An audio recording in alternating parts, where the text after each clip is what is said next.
आज का हमारा टॉपिक है इकाई 13 और टॉपिक का नाम है विद्युत धारा। तो पार्ट का नाम विद्युत धारा और इसमें जो टॉपिक्स हैं हमारे विद्युत धारा की परिभाषा एवं मात्रक और विद्युत धारा के स्रोत। विद्युत ऊर्जा का एक रूप है। दैनिक जीवन में विद्युत ऊर्जा बहुत महत्वपूर्ण है। घरों में बल्ब, पंखा, टीवी, हीटर और फ्रिज प्रेस आदि चलाने के लिए विद्युत ऊर्जा की आवश्यकता होती है। इसी प्रकार बड़े बड़े कारखानों में मशीनों तथा खेती के लिए पानी का पंप चलाने के लिए भी विद्युत ऊर्जा की आवश्यकता होती है। इस इकाई में हम विद्युत ऊर्जा का अध्ययन करेंगे। तो हम जानते हैं कि विद्युत ऊर्जा का एक रूप है। विद्युत का मतलब है ये जो लाइट है ना, हम जलाते हैं लाइट, इसे बोलते हैं विद्युत। जो बल्ब जला रहे हैं, रोशनी कर रहे हैं, और हम पता है जो लाइट का कितना यूज़ है हमारे दैनिक जीवन में। बड़े बड़े कारखानों में पानी का पंप, अगर बिजली से पंखा चलता है, पंप चलता है, मोटर चलती है, बहुत सारी चीज़ें चलती हैं, तो इसका कितना यूज़ है हमारी ज़िंदगी में। अगर हमारा पानी ख़त्म हो जाए, हमें पंप चलाना है, पानी का पंप चलाना है, तो भी लाइट से ही चलेगा। लाइट का मतलब है विद्युत से चलेगा। तो इस तरह से बहुत सारी घर में बल्ब है, पंखा है, टीवी, हीटर, फ्रिज, बहुत सारी चीज़ें, कुछ भी वस्तु आजकल लाइट के बिना नहीं चल रही है। तो सबसे पहले हमारा टॉपिक है विद्युत धारा, मतलब इलेक्ट्रिक करंट, इसकी परिभाषा और इसका मात्रक।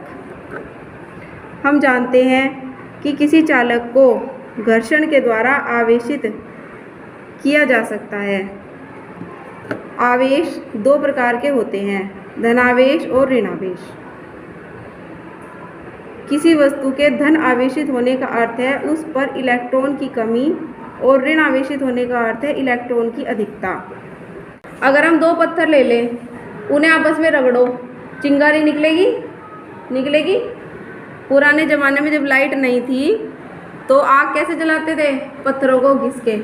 कभी प्रैक्टिकल करके देखना, दो पत्थरों को रगड़ना, चिंगारी निकलेगी। ठीक है, यानी कि उसमें आवेश आ गया है। क्या आ गया? आवेश। दो पत्थरों को मतलब कि घर्षण हुआ। जब उन दोनों को आपस में घिसा तो क्या हुआ? घर्षण हुआ, जिससे कि आवेश उत्पन्न हुआ। और आवेश जो दो तरह के होते हैं, इसी तरह से ये जो बिजली जो करंट फ्लो होती है, ये भी आवेश है। अब ये दो तरह के आवेश होते हैं, एक तो प्लस आवेश होता है, एक माइनस आवेश होता है। मतलब कि एक धन, जो प्लस है ना, उसका मतलब वो धन आवेश है, और जो माइनस आवेश है वो ऋण आवेश है। जिस तरह की इस चित्र में ये जो चित्र है, इसमें विद्युत रोधी स्टैंड लगा हुआ है। ए पर प्लस आवेश है, बी पर माइनस आवेश है। इसमें जो आवेश के बहने की दिशा होगी, जो आवेश जाएगा वो बी से ए की तरफ जाएगा। ये जो माइनस चार्ज आपको दिख रहा है, इसको ही आवेश बोलते हैं। ये माइनस चार्ज फ्लो होते हैं, बी से ए की तरफ ऐसे फ्लो होंगे चार्ज। तो आवेश के जो बहने की दिशा होगी आवेश की, वो इधर से होगी, ऐसे बी से ए की तरफ, इस तरह से आवेश बहेगा।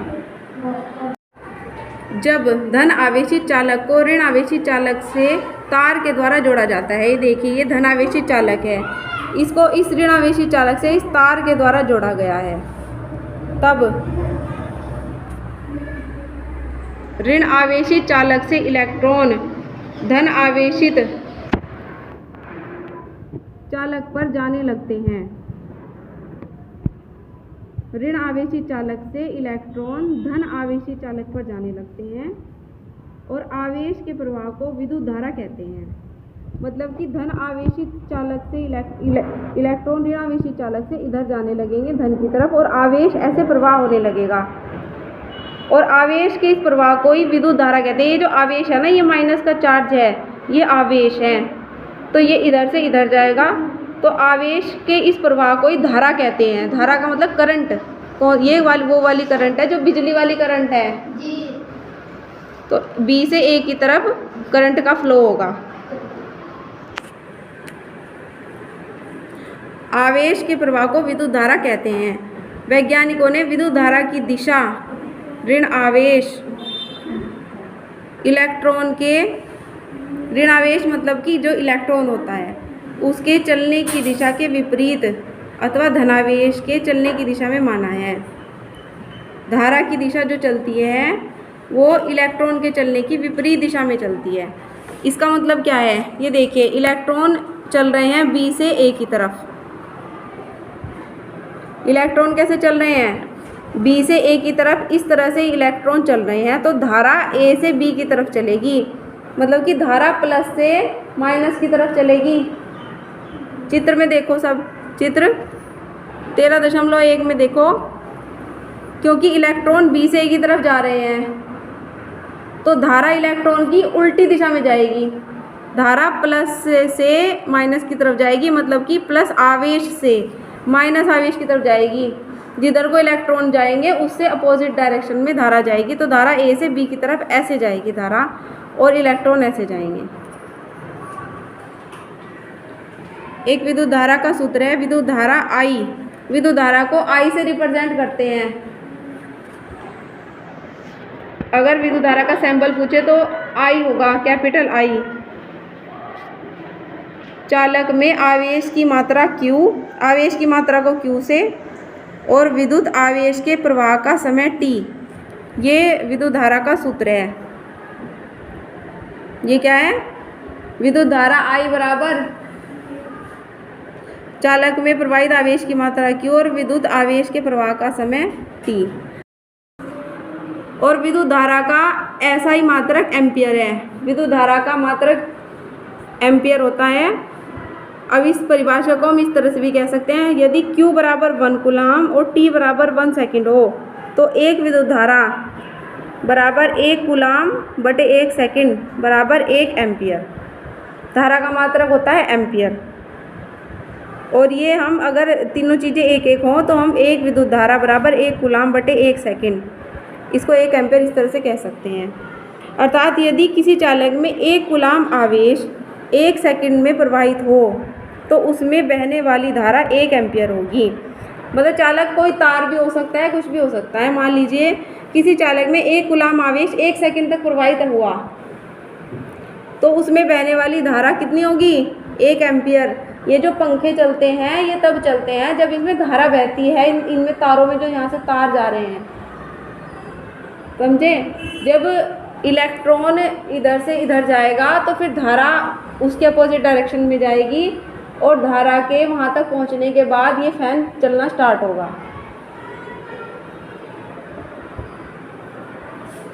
विद्युत धारा 2 प्रकार की होती है, दिष्ट धारा एवं प्रत्यावर्ती धारा। एक तो दिष्ट धारा होती है और एक होती है प्रत्यावर्ती धारा। 2 तरह की होती हैं। टॉर्च, ट्रांजिस्टर, कैलकुलेटर आदि को चलाने में शुष्क सेल, टॉर्च सेल का प्रयोग करते हैं। मिक्सी, हीटर, फ्रिज, पंखा आदि उपकरणों को चलाने में पावर स्टेशन से विद्युत ऊर्जा प्राप्त करते हैं।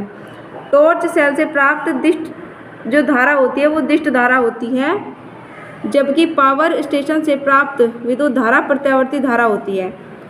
टॉर्च जलाते हैं, उसमें सेल डालते हैं, तो वो जो धारा होती है ना, जो टॉर्च वाली धारा होती है वो दिष्ट धारा होती है। डायरेक्ट करंट भी बोल सकते हैं उसे।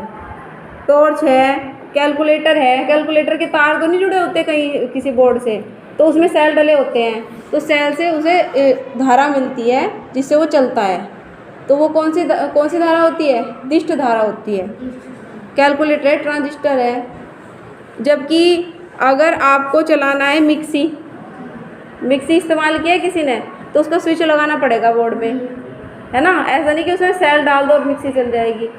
तो वो जो धारा होती है वो प्रत्यावर्ती धारा। मिक्सी की धारा कौन सी होती है, प्रत्यावर्ती धारा का इस्तेमाल करते हैं मिक्सी के लिए, हीटर के लिए, फ्रिज के लिए, समझे।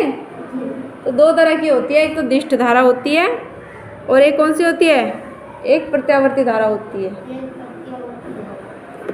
अब विद्युत धारा के कुछ स्रोत भी हैं। स्रोत का मतलब होता है कि विद्युत धारा कहाँ कहाँ से हमें प्राप्त होती है। विद्युत विद्युत धारा के निम्नलिखित स्रोत हैं। एक तो विद्युत सेल और दूसरा विद्युत जनित्र यानी कि जनरेटर। तो सबसे पहले आते हैं विद्युत सेल पर।